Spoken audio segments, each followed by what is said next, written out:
Marcus Rashford has been forced to withdraw from the England squad that was going to play 2 games against Ukraine and Poland in the Euro qualifiers 2024 because of injury. Welcome to United Matters channel. How are you guys?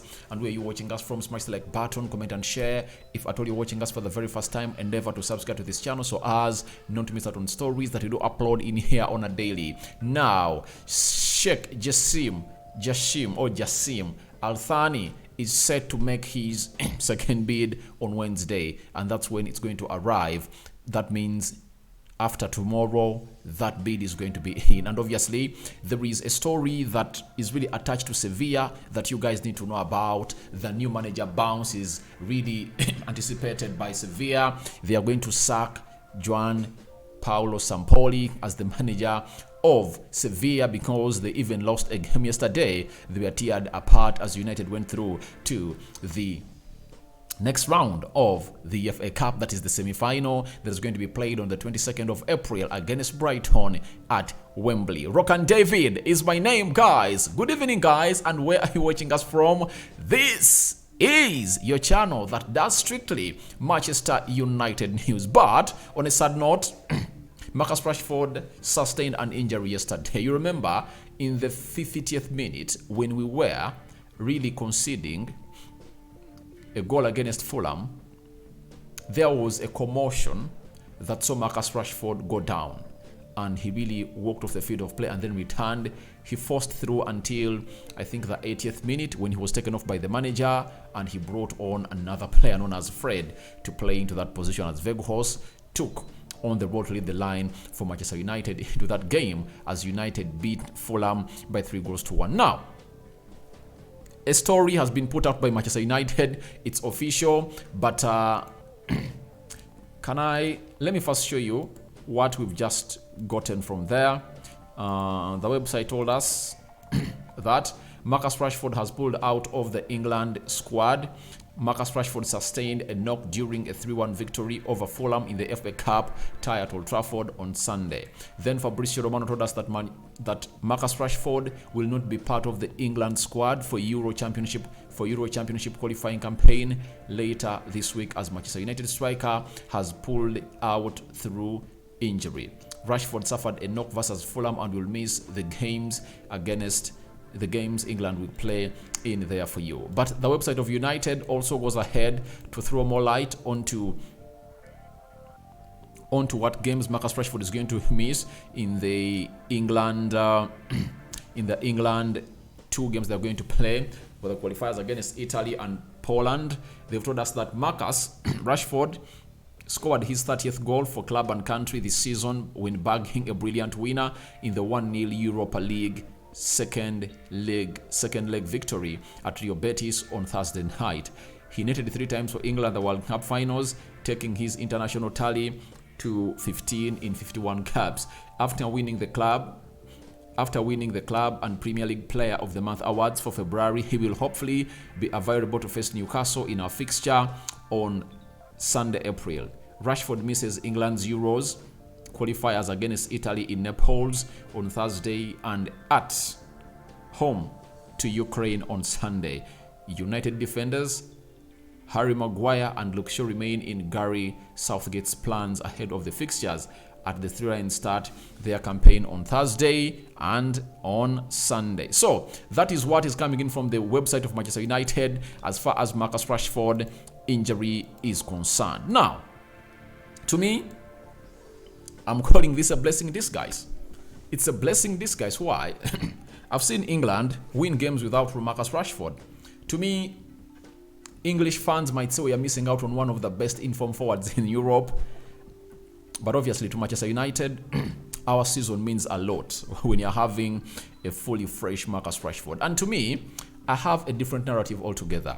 That injury that Rashford got, or that knock that he got in the game of Fulham, couldn't stop him to go out and play for England. But Ten Hag sat down and told him, please, look at your season. You can go down in history as one of the highest scorers in European history this season.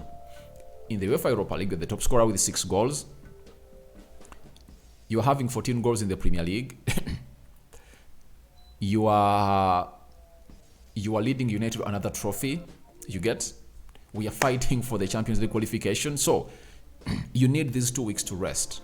The good thing is that they saw you being knocked. Please calm down, stay here, rest for the 2 weeks, and then you return in the game of Newcastle. And I stand here with authority and audacity to confirm to you that in the game of Newcastle, Rashford is going to be here. And it's really going to be so much good for Marcus Rashford because he's going to be fresh, totally fresh. And I think he's really going to be doing the best for Manchester United again because he needs these 2 weeks to recharge his batteries, fully recover. I know they do the recovery in ice and so much more, the reconditioning to recharge, to see to it that he comes back fresh and go ahead to really get into the final corner of the season, because this final bend is really tricky. We are left with 11 games. You get, as Manchester United in the Premier League. If Rashford rests for these games, he's going to come back fully fresh and fit. That's it. You know, I'm excited about this. Do you know why? Sancho has stayed. Martial is returning after the international break, and Rashford is resting for 2 weeks. You know, I was talking about Rafael Varane, David De Gea, Aaron Wan-Bissaka, Fred, Eriksson, not Donovan Biggs not returning, Garnacho, Rashford, Sancho, Anton Martial. And now, one of the best players of United this season is also staying at home. That is Marcus Rashford, meaning that we are having 9 players at Carrington, refreshing, getting ready for the resumption of the season after the international break. Don't you think that's a blessing in disguise for us? You know, Fred is also staying.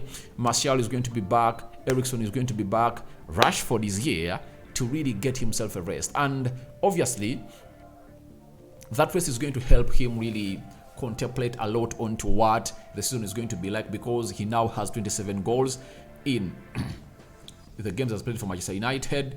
I fancy him to score more 13.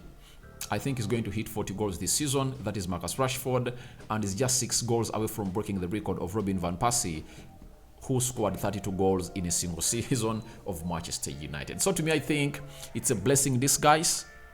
We are beneficiaries of this with the fans of United, because I think England has a lot of players that can play into that role and really get them the win against Ukraine and Italy, because they've gone ahead to win those games a lot. And you look at the system that Gary Southgate plays with. He plays with a 3-5-2, meaning that he'll play with Harry Kane and maybe Raheem Sterling leading the line. Then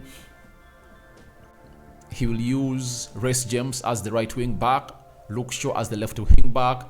Midfield 3 will have Jude Bellingham, Declan Rice, and maybe who? Calvin Phillips or Jack Grealish, one of those. So I think they can win those games. And it's not a big miss for England, according to me, because they've gone ahead to win very many games without him. But for Manchester United, that is music to our ears. Not so, guys.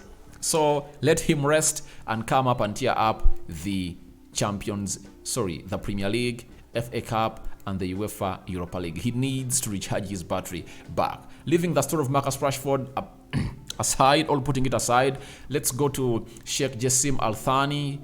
We've been told by Sky Kavi, who goes by the names of Kavi, works at Sky Sports, is the chief reporter for Sky Sports and was working at the Times, but he really dropped that job and is 100% committed to working for Sky Sports.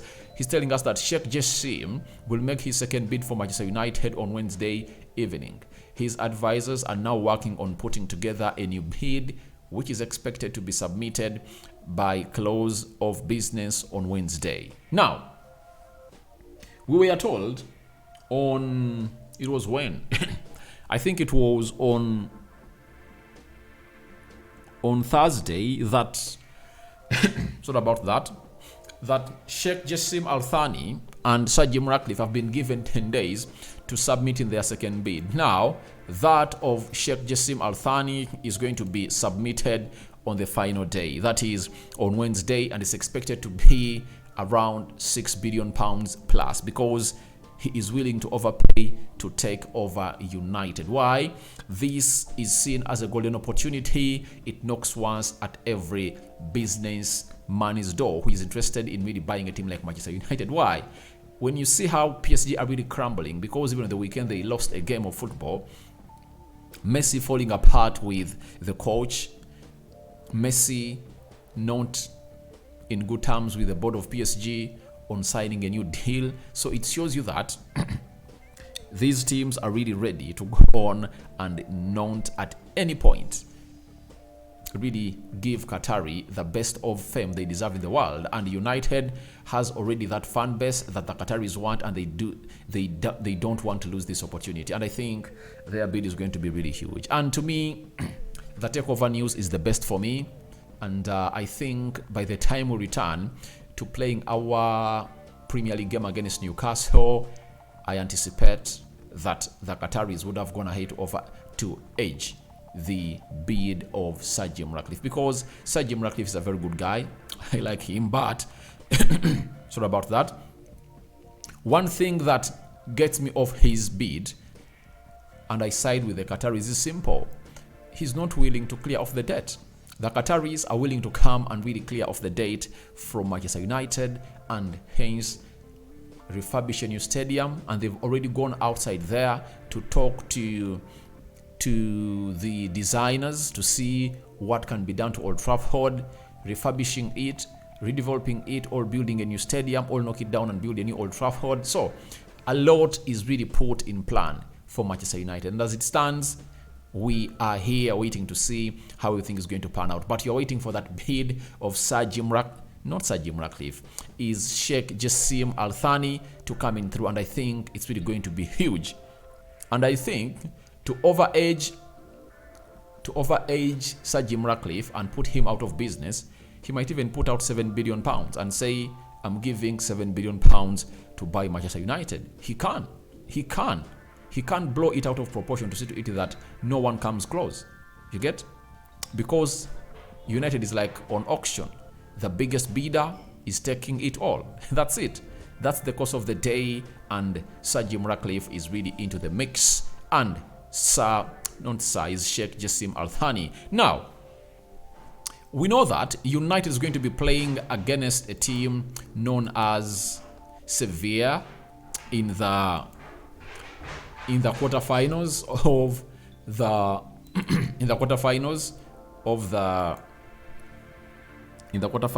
UEFA Europa League, and we are hosting them fast. Yesterday, they went ahead to lose another game of football. Getafe beat them by 2-0. That is Sevilla for you. And as it stands, Getafe is 13th and Sevilla is 14th. So, Sevilla is having 28 points, and they are just... Sevilla is having 28 points, just 2 points ahead of the relegation zone. So, they can even find themselves relegated, and they really believe that they can bounce back in the game of Manchester United, and they are considering to do this.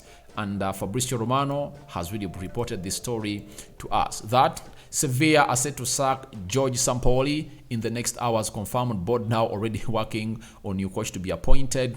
Sampaoli joined Sevilla in October, but he's now set to leave the club with Jose Mendilibar's favorite, as Spanish media reported. Now, they are really aiming for a new manager bounce, and they want to bring in a new manager to prepare for the game of Manchester United, because they are the record winners of the UEFA Europa League, and if at all they win the UEFA Europa League, they straight go to the Champions League, which means more money. So they are planning to sack this manager because they anticipate a new manager bounce against Manchester United. But for me, that doesn't work for now at Manchester United, because we are really elite. And God has blessed us that close to 9 players or 10 players are resting for 2 weeks. They're not going to go for the international duty. They are going to be at Old Trafford, Carrington, training and recovering. That's what is happening at Manchester United. So I think Sevilla, when you look at the run of games they've been losing, they deserve to sack the manager. But that won't save them from us giving them a beating of their lives, because I believe we are in a more fantastic form to stop any team that really crosses our line. So guys, Thank you very much for watching and through your thoughts on Marcus Rashford withdrawing from the England squad because of injury. What do you think about it? The bid of Sheikh Jassim coming in through on Wednesday. Tell me, how much do you think this bid is going to be? And lastly, do you think Sevilla sacking their manager and bringing in a new manager will have any impact, or will have a very huge impact on our game that you're going to play in the quarterfinals of the UEFA Europa League? Rock and David remains my name. Smash the like button, comment and share, and don't forget to subscribe. May the Almighty God bless you abundantly, guys. I sign out for now. See you later, and I think we are returning with a live video in like 1 or 2 hours from now. I'm out.